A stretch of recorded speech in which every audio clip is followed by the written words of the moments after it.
کہ علی کا ذکر.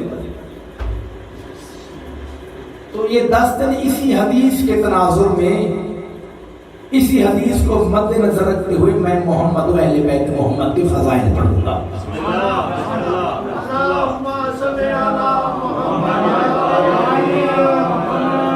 اب جب نبی نے کہہ دیا کہ جب بھی بیٹھو تو علی کا ذکر کرنا، پھر سچا امتی تو وہی ہوگا کہ جو نبی کی بات کو ٹالے نہیں. تو انشاءاللہ جب تک آپ گفتگو سنتے رہیں گے ذکر آل محمد کا ہوگا، ذکر علی کا ہوگا، ذکر سیدہ کا ہوگا، ذکر حسن کا ہوگا، ذکر حسین کا ہوگا. کیوں؟ کیونکہ انہی کا ذکر نبی کا ذکر ہے، نبی کا ذکر جلی کا ذکر اور جلی کا ذکر عبادت. ابھی میں نے آپ سے پوچھا کہ دن کیا تھا، آپ سب نے کہا کہ جمعہ دن.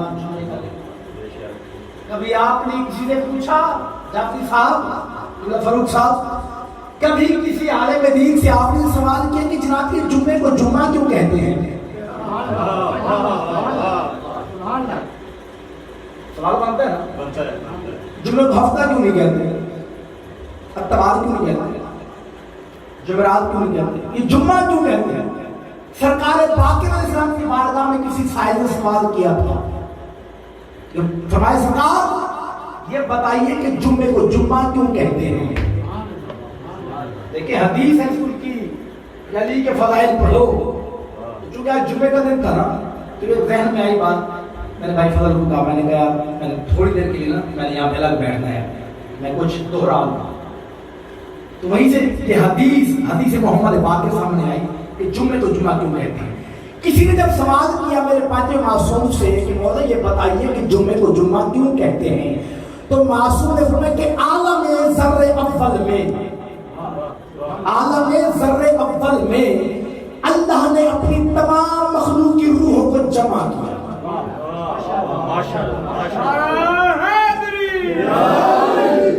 اچھا بھائی کیوں جمع کیا، کیا مقصد ہے جمع کرنے کا؟ اب وہ مقصد بتانے دیتا ہوں. آپ یہاں پہ جمع ہوئے تو کوئی مقصد ہے. اللہ نے تمام مخلوق کی روحوں کو جمع کیا تو کوئی مقصد تھا. مقصد کیا تھا مولا؟ مقصد بتائیے، کیوں جمع کیا؟ فرمایا عالم ذر اول میں اللہ نے اپنی تمام مخلوق کی روحوں کو جمع کر کے میرے دادا علی کی ولایت پیش کی.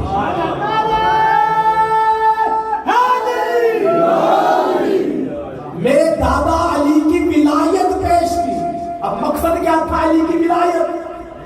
کیوں جمع کیا جا رہا ہے مخلوق کی روحوں کو؟ مولا کی ولایت کا مقصد تھا.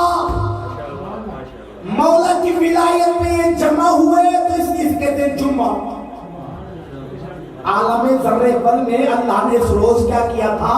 تمام مخلوق کی روحوں کو جمع کیا تھا. یہ جمعہ جمع سے نکلا ہے، چونکہ جمع ہوئے تھے علی کی ولایت. اب یہاں سے پھر بات سمجھ آتی ہے کہ اب جس جمعے میں علی کی ولایت ہے پھر تو وہ جمعہ ہے. کیونکہ مقصد علی کی ولایت ہے. اب جس جمعے میں علی کی ولایت نہیں پھر وہ جمعہ نہیں، پھر وہ بدھ ہوگا.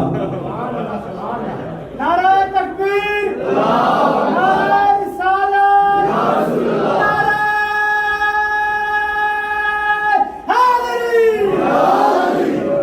دیکھیں پریشان ہو کے نہ سنیں، میں نے یہ 10 دن یہ فضائل ہی پڑھنے ہیں، آل محمد کے فضائل پڑھنے ہیں. اچھا یہ آپ اتنے لوگ جمع کیوں ہو گئے ہیں؟ جعفری صاحب آپ کو کیا وجہ تھی کہ آپ نے یہ 10 دن کا اہتمام کیا مجالس کا؟ وجہ یہ ہے آپ جمع اس لیے ہو کہ آپ کو اس گھرانے سے محبت ہے. جعفری صاحب آپ اس گھر سے محبت ہے. ہم کیوں ہیں اس گھرانے کے بغیر نہیں سکتے، اس کے بغیر گزارا ہی نہیں. اور محبت ہونی بھی چاہیے. اول تو محبت ہے ہی واجب. کیوں؟ کیوں قرآن کی آیت ہے کیا کہ قل لا اسألکم علیہ اجرا الا المودۃ فی القربى. اللہ اپنے حبیب سے کہہ کہ میرے حبیب اس پبلک سے کہہ دیں، اپنی امت سے کہہ دیں کہ میں تم سے اور کوئی سوال نہیں کرتا،